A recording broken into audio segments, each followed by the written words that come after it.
How many parents tell you that their child is picky or that they'll only eat macaroni and cheese and chicken nuggets? How do you respond? Maybe you chuckle and say, "Oh, that's okay, they'll grow out of it." Or maybe you're a little more serious and you say, "Well, they're going to eat when they're hungry."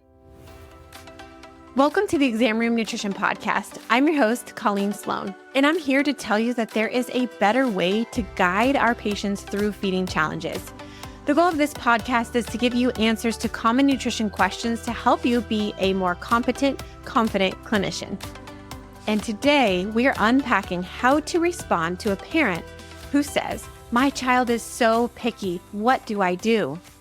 Feeding children can be an emotional roller coaster, and our parents are overwhelmed and frustrated by the constant mealtime battles, tears, and temper tantrums. As clinicians, we have the ability to teach our families how they can create positive and nourishing experiences around food. You'll notice today's episode is a bit longer than my typical episodes are, but this is one you will not want to miss. We start off by giving you questions to ask that will help you better understand why the parent is concerned and if you truly have a child with picky eating tendencies or not. I've also compiled 4 of the most common questions I get from parents around picky eating, and my guest gives us powerful examples of how to answer them. I'm thrilled to introduce you to Thalia Prum. She is a registered dietitian specializing in picky eating. She has a unique approach to conquering mealtime battles that has helped hundreds of families. Her method is flexible, practical, and most importantly, it's rooted in kindness and respect to nurture not only a healthy relationship with food, but also a strong parent-child bond based on trust. Plus, for my American listeners, you're going to love her accent. Thalia, I am so excited to have this conversation with you. Thank you so much for being here. Welcome to the show. Hi, Colleen. Thank you so much. It's a pleasure to be on here.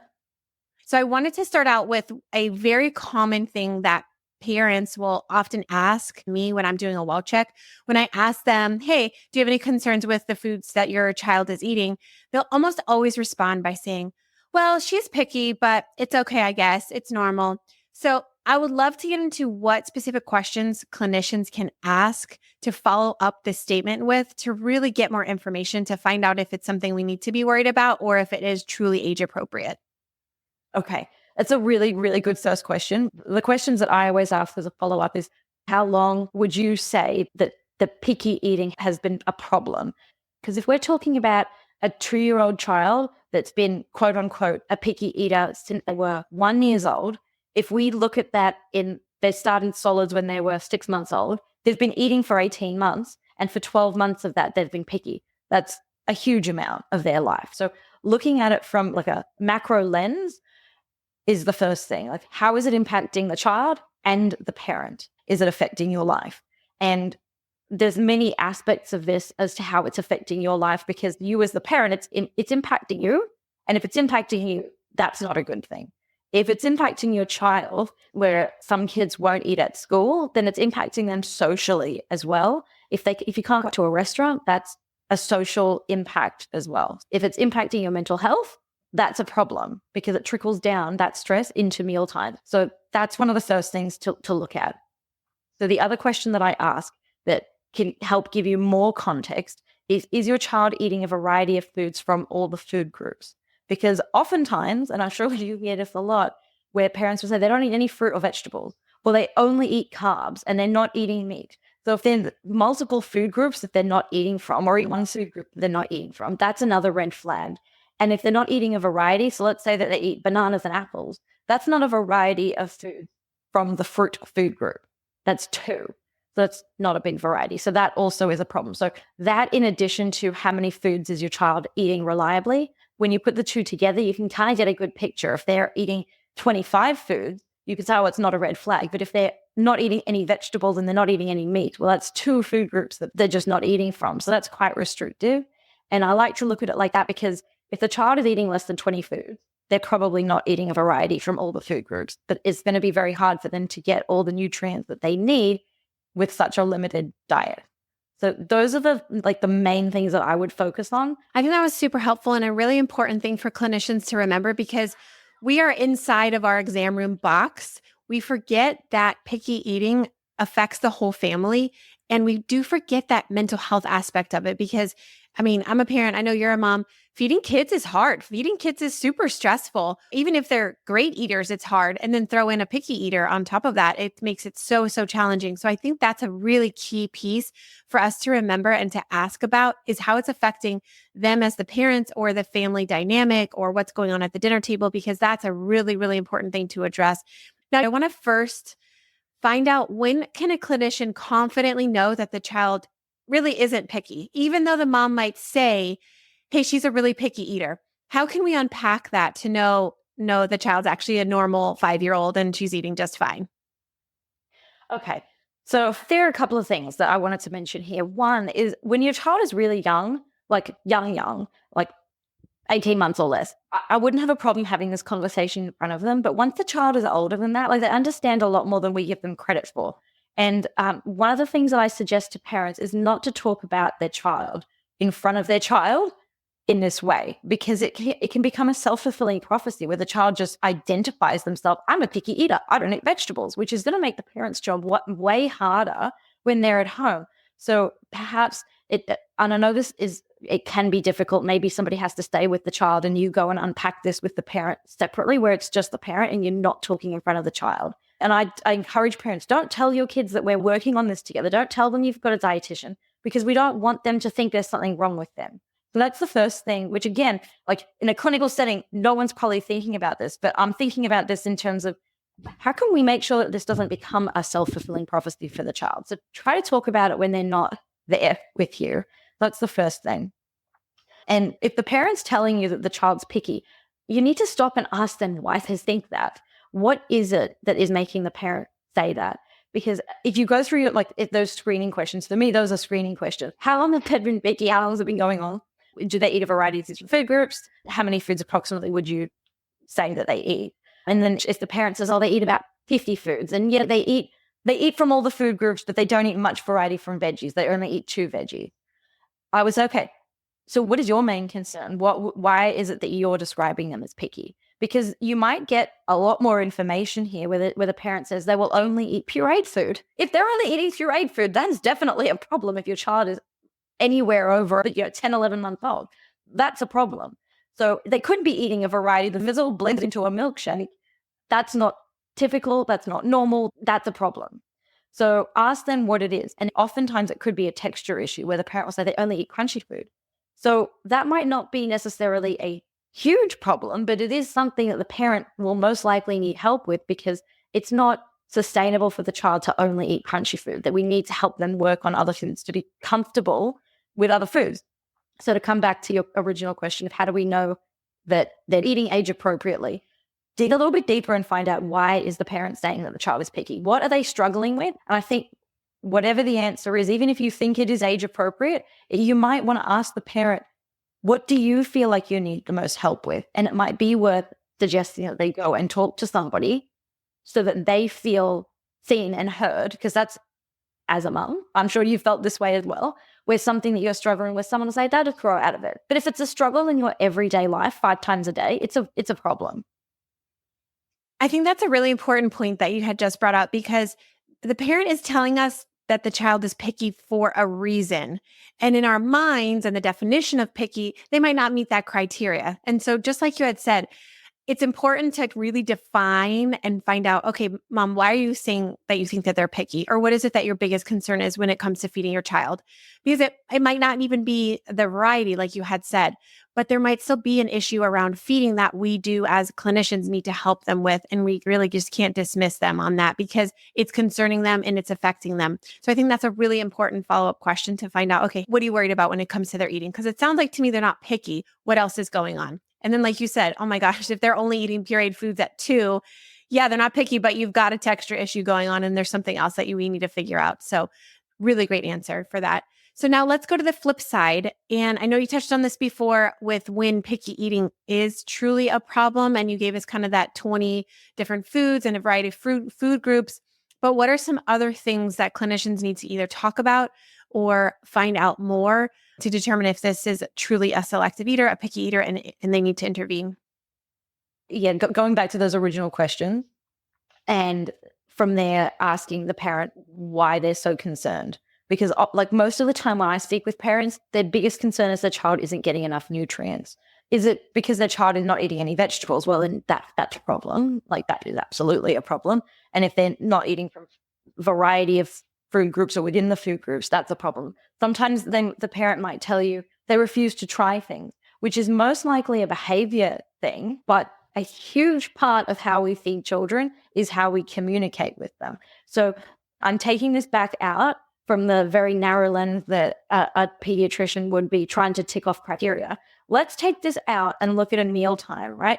The parent, if you presented, let's say, breakfast is pancakes with banana and yogurt, for example, if your child sits there and either pushes the plate away or is screaming, I don't want banana on my plate, ew, gross, get it away from me, the way the parent responds and talks about the food and communicates with the child is going to have a really big impact. And you think if you're at a crossroads here where the child's refused the food, you can be the parent who goes one way and says, no, this is your breakfast, you have to eat it or you're going to go hungry, you need to try a bite of it to know that you don't like it. That's pressuring the child because there's a power imbalance in families, right? Parents are the ones that are in charge and children know that they're not in charge. So if a parent is forcing the child to eat something that to them is absolutely repulsive, that creates a very negative food exposure. If you are forced to eat something that you find disgusting, whether it's a monkey brain or a slug or something else that I have pulled out of a garden or in a snail and said, oh no, it's delicious, you need to eat it, Colleen. Like you have to at least lick it. No, you have to at least try a bite of it. You've got to nibble it. You would be so incredibly repulsed by that. And you and I are peers. We're on the same level. We don't have a level of authority over each other. And we're also adults with a fully formed brain who know that we can actually say no. But a child does not have a fully formed brain and there's a power imbalance. So if the child is forced to try a bite of this banana that they find repulsive, we're not actually helping them in any way. We're actually making the problem worse. We could go the other way where we tell the child, well, that's okay. You don't have to eat the banana. You can just leave it on your plate and maybe you'll want to try it a bit later. And there's like a lot of other things that we can do during the meal to communicate with the child to make the banana a more positive experience. But there is like at that crossroads of how we communicate with the child. And this is definitely beyond what you can do in an interview when you've got a 20-minute consult. This takes a long time. But it is something to discuss with the parent. How are you communicating with your child? And if the parent is pressuring and requiring bites and requiring that the child stay at the table, the child, okay, you didn't eat this meal, you didn't eat the banana, I'm going to save that and give it to you at your lunchtime. Again, if I said that with your monkey's brains, oh, Colleen, you didn't eat it, I'm so angry, you've disappointed me, and you're going to have this at your next meal. Like, I'm threatening you. That's not pleasant, and that's going to create a lot of anxiety. So if your child is anxious at a mealtime or about food, that is a problem. And you'll see that anxiety manifest in many different ways with different kids. It could be major tantruming. It could be through food refusal, clamping the mouth shut, throwing the plate away, like absolutely don't want that. The child is telling you, I don't want you to make me eat that. That's anxious. And that's usually because of the way we've communicated with them in the past. If they've felt like they have to do something, why would they want to come to the table? They're not going to want to come to the table because very unpleasant things happen to them at the table. So in terms of knowing if they're going to grow out of it, well, going back to that question, if they've been picky for 6 months, what percentage of their life is it? Like we said originally.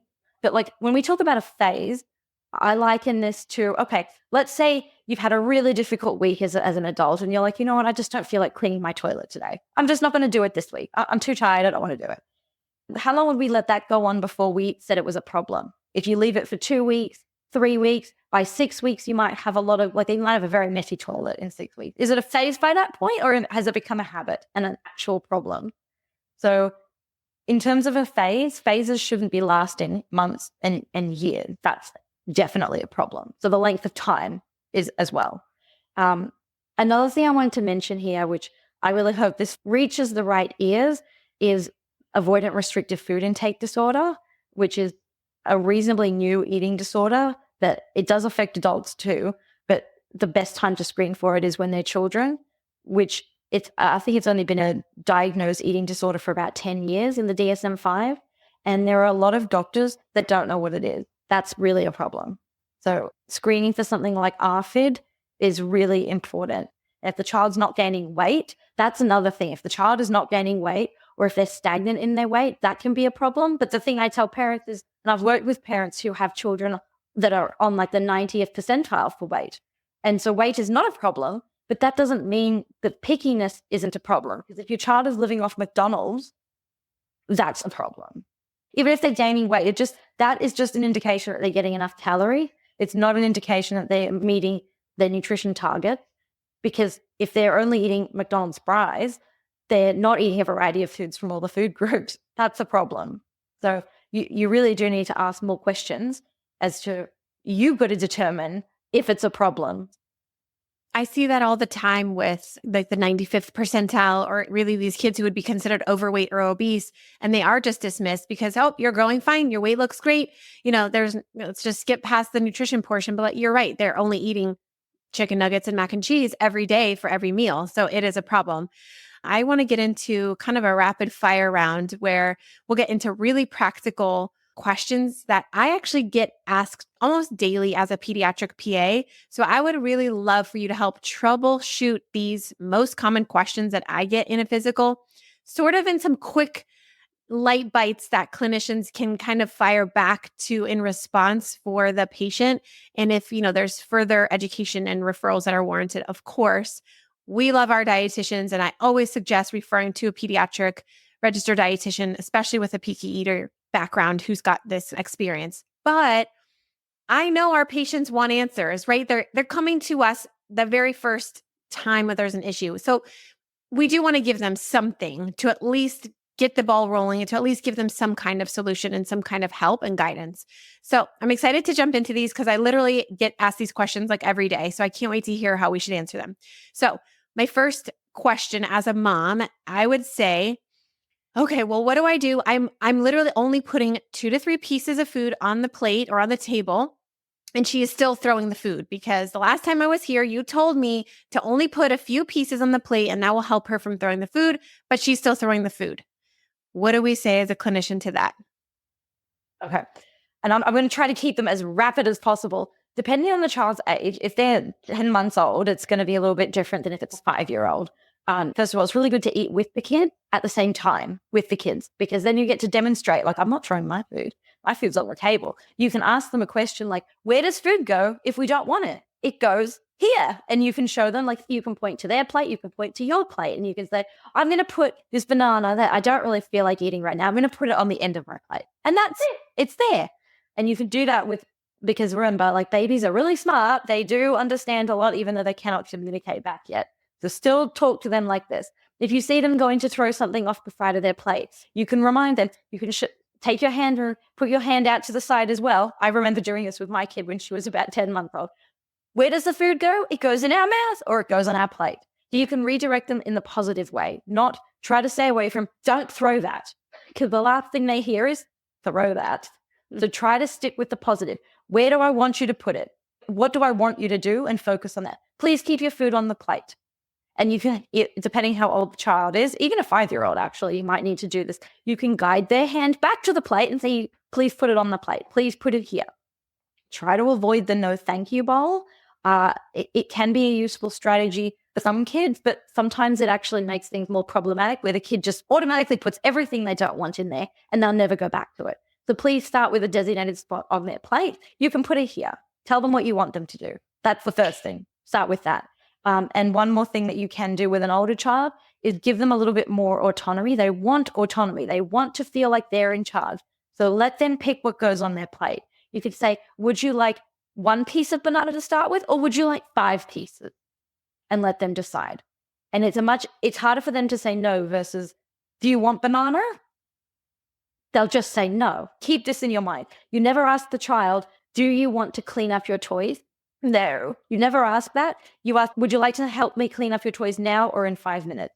Or let's clean up these toys together. So try to remember not only to phrase it positively. So instead of don't throw that, please put it here. And instead of do you want banana, would you like 1 piece of banana to start with or 5 pieces? I love that answer, especially with the older kids, giving them the choice of 1 or 5 or broccoli or cauliflower, it's a win-win regardless of which one they choose, right? At the end of the day, they're still choosing the thing that you want them to choose. Essentially, you're kind of guiding them into it, but they feel empowered. They feel confident. They feel like proud of themselves because they get to make that choice. So I think that's a really useful strategy, especially for the older kids. All right. Question number 2 that I get every day is all he wants is milk. He won't eat anything on the plate. So mom has made the great dinner. She's got some foods that she knows he'll like, that he's comfortable with. And maybe he takes a bite or two and he says, I'm done. I want to get up. And he's getting up. And then he goes and he wants a sippy cup of milk or a bottle of milk or whatever. What do we do in this situation? Okay. I'm going to tease this apart as quickly as I can. Once your child is over 12 months old, milk is now considered a food. Think of it as a food. You're not going to give your child peanut butter toast at every meal. You're not going to give your child milk at every meal. You're not going to give your child milk at every snack. They do not need milk all the time. So that's the first thing to think about. So oftentimes I'll get parents that say like they just don't eat at meals. And then I dig a little bit deeper and I find out it's because they're drinking like a gallon of milk during the day. Well, of course, they're not hungry. So I want you to, first thing is to think of how much milk are they drinking in a day? Because the recommendation is less than 16 ounces in a day, which is roughly 450 mils per day. That often is actually too much still. When I'm working with parents, we normally need to decrease the amount of milk. And the easiest way to do that is because if parents are giving milk at breakfast, lunch, and dinner, or they're giving it before breakfast, and then the child doesn't eat breakfast because they're not hungry, and then they have it before nap time or whatever, that's more milk that they're having to get them to sleep. And then you give them more milk before bedtime after dinner. So they know if they don't eat dinner, they get milk. So the amount of milk can be an issue, but also the amount of times you're offering it during the day can be a problem. And everyone's like, calcium, yes, but you can get calcium from so many other things, like other dairy products. That's fine. Scale back on how much milk you're giving is probably the easiest thing to do. So remember, you're a parent. Your child can say that they want milk after dinner, and it's okay to say no or say it positively. Oh, we're having this for dinner tonight. You can ask your child, depending how old they are, if they're older, you can say, you can pick, would you like your milk with breakfast, lunch, or dinner today? Again, give them a choice. I don't care if they drink it in the morning or at night. It doesn't bother me at all. But it's with the meal. It's not between meals. It's with a meal or with a snack as part of the meal or the snack. It's not offered separately. Changing your mindset there will be a big game changer. And it's okay to disappoint your child. You're the parent. You're supposed to disappoint your child. You need to focus on variety. Milk is the same way. I love that we're changing the mindset around milk because I find this is very confusing for parents between that 12 and 18 month range. Yep. Because they're so used to formula is their main source of nutrition and in their mind it's milk. And so they still think that milk is their main source of nutrition after age 1 and it's not. So I think that's a really helpful kind of mindset shift and language change to start describing milk as a food and not using it as a beverage anymore, because I think that clicks and that makes sense to parents a lot. All right. Number 3, she won't eat anything at school. This was a huge one a couple months ago with back to school. You've got your 4 or 5-year-old who's just starting school and it's a brand new, schedule. And there's all these kids and so many distractions. Mom packs a great lunch and it comes back untouched. So what can we do to help these frustrated mamas in this case? I'll give you a few things as rapidly as I can. One is to ask your child, what happened today? Maybe they were really busy. Maybe some schools only give 10 minutes to eat lunch and kids want to talk to each other and they're so excited from the day. Like, think about it. Think of the last time you did something really exciting. Colleen, if I was talking to you for the next 3 hours, I wouldn't notice that I was hungry either. So in the same way, your kids at school, it's all new. There's so much sensory input happening that they might not actually feel hungry and they might just be more interested in talking to their friends than eating. It might have nothing to do with the food. So I would ask the parent, does your child normally eat those foods at home? And if the answer is yes, I would actually encourage the parent to talk to the child. What's going on? Are you talking during meal times? Like, what's happening at school that could be the problem? And have the parent talk to the child. Okay, all right, you can tell your friend, Jay, I really want to have this conversation, but I also really need to eat my sandwich. So give them some tools that they can say to their friend so that they can still be a good friend, but also actually eat their food. So you can maybe say to your child, if they say, I just don't feel hungry, you can perhaps encourage them, well, you know what? Maybe it's because you're so excited, you don't feel hungry. Go over to your lunchbox and smell the food in there and have a bite or two and then see if you do feel hungrier. So that way you are, again, giving them a strategy, a powerful strategy. And that way, if they do eat a couple of bites, and it's not about getting them to eat a bite. So try to shift your mindset again out of the, I'm getting my child to do this versus I'm helping my child with a strategy here. I want to help you have a couple of bites and see if you feel hungry. And if you really feel full, that's okay. You can have your lunch when you come home. Give them their lunch as a snack when they come home. That's okay. Versus if they eat a couple of bites and they're like, oh my God, I actually am really hungry. You're helping them with a strategy that they'll use as they grow up. So that's the first thing. Second thing, if your child hasn't started school yet, practice eating out of a lunchbox at home for a little while.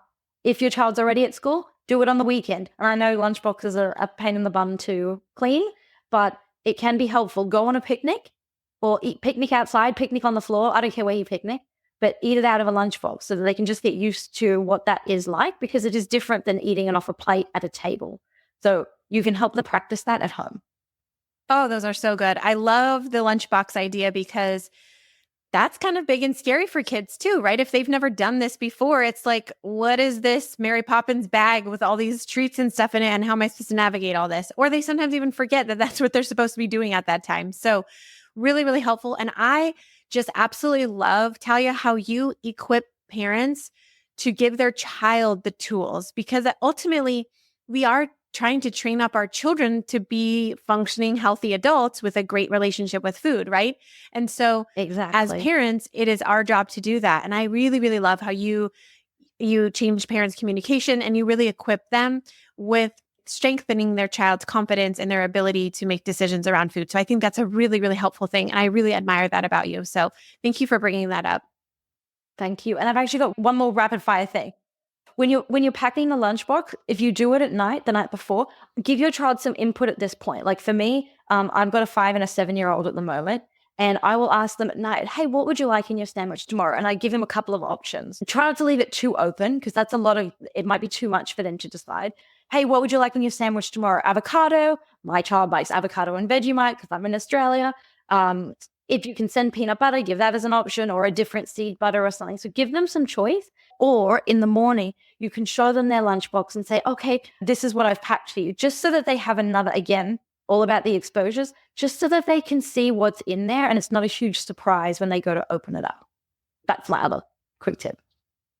I think that's a really important one. And I will tell you, Thalia, it pays off to have your young child practice choosing what's in their lunch and packing their lunch, because this is also a skill, because if you don't want to pack their lunch when they're in high school, now they won't, because you've taught them all these years how to pack their lunch. So, you're doing it now at a 5 and 7-year-old. My daughter's 13 and I don't even pack her lunch. She knows what she needs to have. She needs to have a protein. She needs to have a fruit. She needs to have a veggie, something yummy, and like a crunchy snack.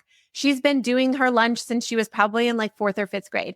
And it's awesome because I've given her that responsibility. So it's one less thing this busy mom has to do. So not only will that tip help your, 4 or 5-year-old feel less anxious around meal times at school, but you're equipping them with some responsibility and some things that they should really do when they're in middle school, high school, in my opinion.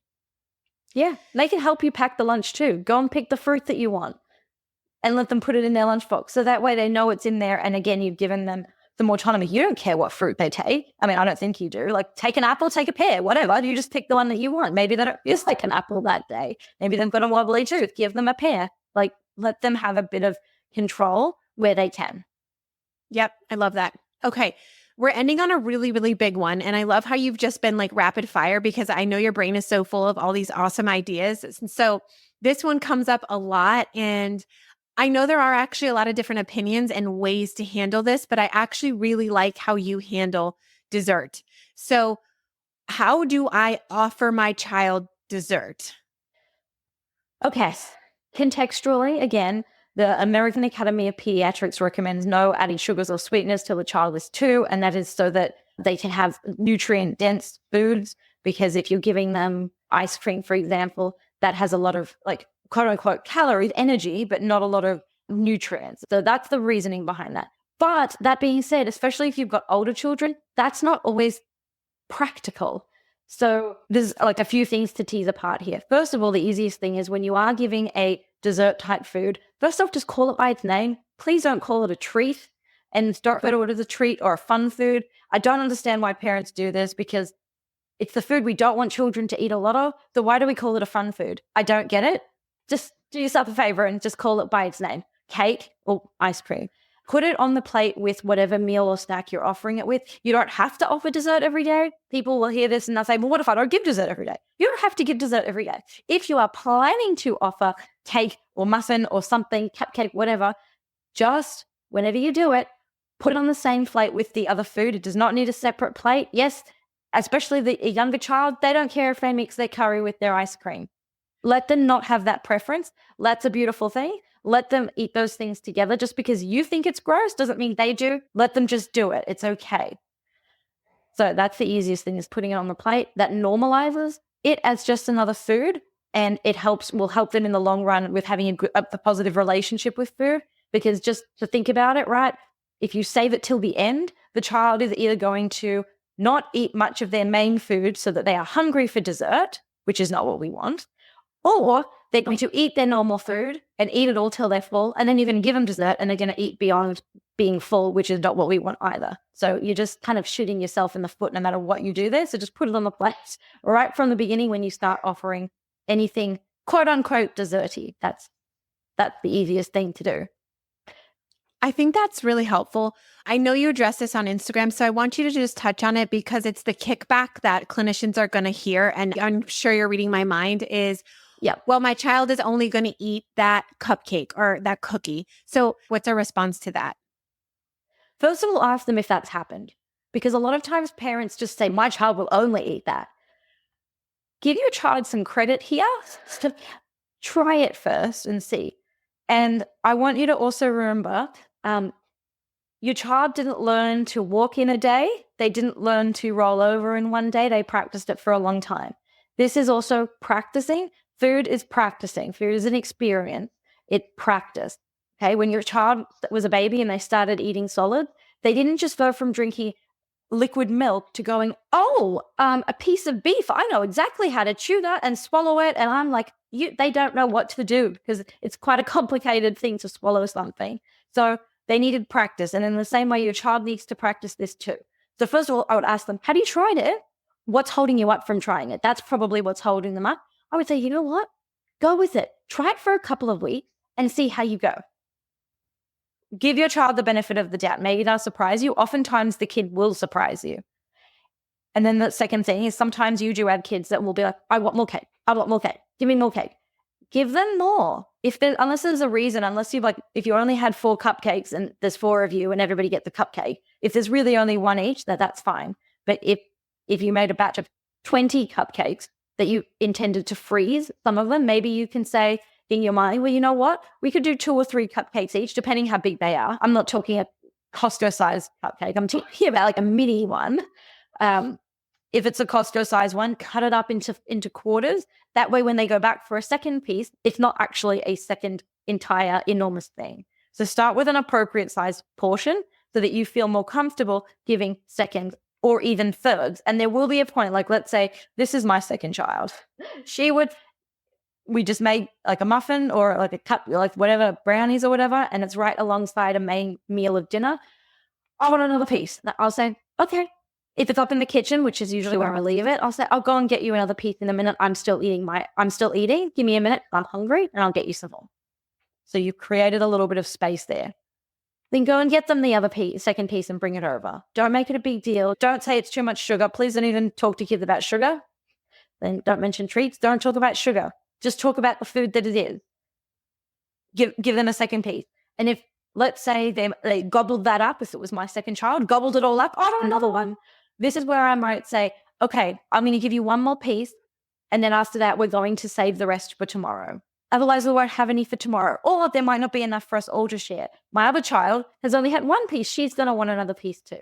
So there is a point where you can start to slow it down, but give them an actual reason of why. not because you've had too much sugar or because you haven't eaten your other food, because that's pressuring them as well. Sorry, Colleen, you haven't eaten your monkey's brains. You can't have any more muffin. It's not that. It's, hey, Colleen, we're saving some of this for tomorrow. Otherwise, we won't have any left. We worked so hard and we won't be able to enjoy it tomorrow. We're going to save some for tomorrow. So you're giving them a heads up. And you can say, you can have a bite and then have something else and then come back to it. You can help them with a strategy so that it lasts longer. Super helpful. And I think that's a very reassuring thing that clinicians can provide to their parents. And I just love how you're directing us to help guide the patient, this child, to have a healthy relationship with food, because dessert is a fact of life. Dessert is wonderful, but we need to teach them how to enjoy it appropriately. So if they're not given those opportunities, they'll never know how. So then when they are at a birthday party or when there finally is a cookie or a cake, they have no skills in order to be able to kind of regulate and just know, oh, I've had enough. So I think that final point was so, so important. If the clinician said, like, give your kid the benefit of the doubt, give it a try, and here's what you can do to troubleshoot it if that happens where the child only wants seconds and thirds. Here's what you can do.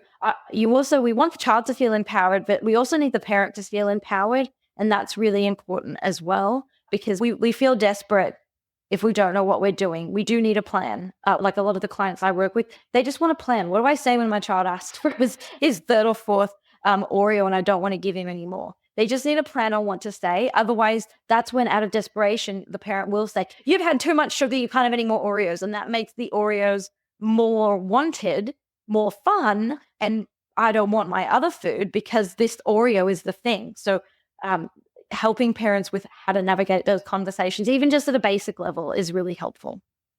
We all want a plan, right? I mean, that's the goal of my podcast, is to give clinicians the answers to these questions that parents are asking them. So I can't agree with you more that you feel much more confident and empowered and like, yeah, I could do this when you kind of already know, what they might say back, what the barrier might be, and how to move forward through that. So I just absolutely have loved this conversation. But my last and final question that I really enjoy hearing from dietitians is, what has been the worst piece of advice or like the worst thing that you've heard a clinician say to a parent or a patient that you want the world to hear and to just stop saying?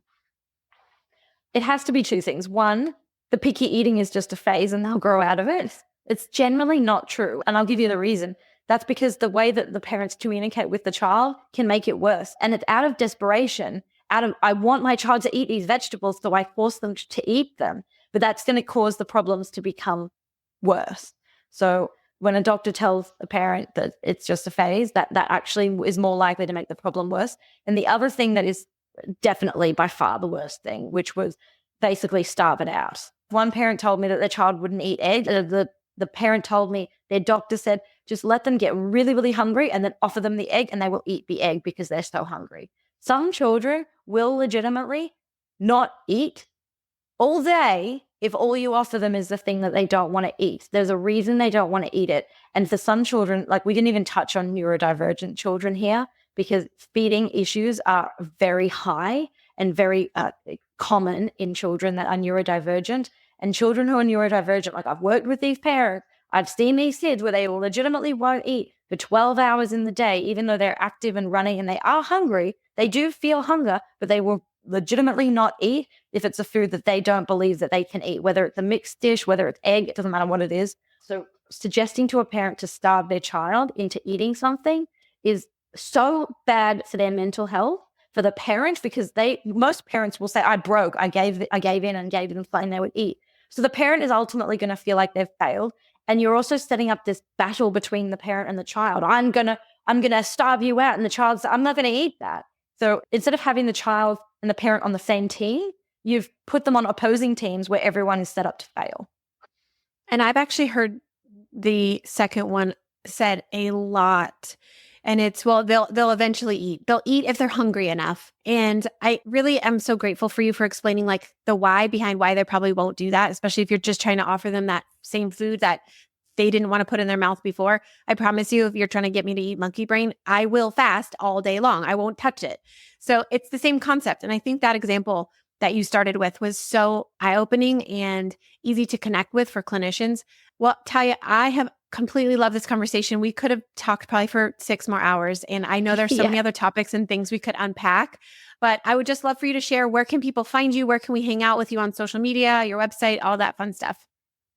Okay, I'm pretty much on every social media. I'm at family.snack.nutritionist on Instagram, on TikTok, Facebook, and also on YouTube.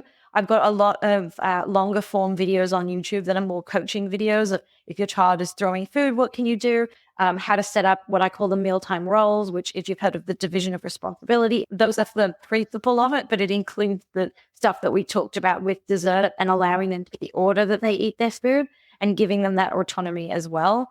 So if you listen to this and you've got a question or you want to connect with me, please send me a DM on any of those platforms and let me know that you came from this podcast, because it's always really nice. And my website is the Plum Pantry, plum like the fruit, pantry.com.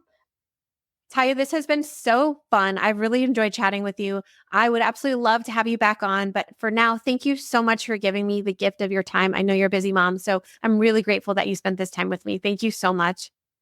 Thank you for having me on. This was wonderful. And I would love to come on again. All right, guys, now it's time for my nutrition notes. So off air, Thalia and I were continuing our conversation, and she really wanted me to stress how important it is to protect the child's mental health when we discuss their weight and their diet. She actually recommended that children, even as young as age 5, shouldn't be in the room when we're talking about the child's weight or the foods that they eat. Because even the little minds, they are listening and they can internalize some of those words that we use to describe them. And they can even feel like they do have a problem with their food or that their weight is a problem. And this can turn into stress eating or hyper focusing on their weight, weighing themselves daily. And this can lead to an eating disorder in a very young age. And this could be something that they could be struggling with for their entire lives. And if you've been listening to the podcast for any amount of time, you know I stress the importance of asking a patient permission to discuss their weight and their eating habits. And I do this for children ages 10 and up. But I encourage you now to have the child step out of the room so you can discuss their weight privately with the parent. And you can go over any questions or concerns that the parent has. If this is not feasible, and I completely understand, I run a very busy clinic, and I know that sometimes we don't have the time to do this, but if you can maybe connect with mom on a phone call later on in the day or when your shift is over, or you can converse via email, do something so that the patient isn't sitting there listening to you and the parent talk about their weight or label them as a picky eater. Thanks so much for hanging out with me today. I know you have so many options when it comes to podcasts, but I really appreciate that you tune in and you listen to my show. And if you haven't already done so, I would love if you could rate my show on your favorite podcast app. Just leave me 5 stars and even leave me a review. This would just help more people find this podcast. If you have a friend or colleague who you think this episode might benefit, go ahead and share the link with them, because I would love for them to learn these tips and strategies as well. Well, guys, that's it for today. So thanks so much for being with me. Let's continue to make our patients healthy, one exam room at a time. I'll see you next time.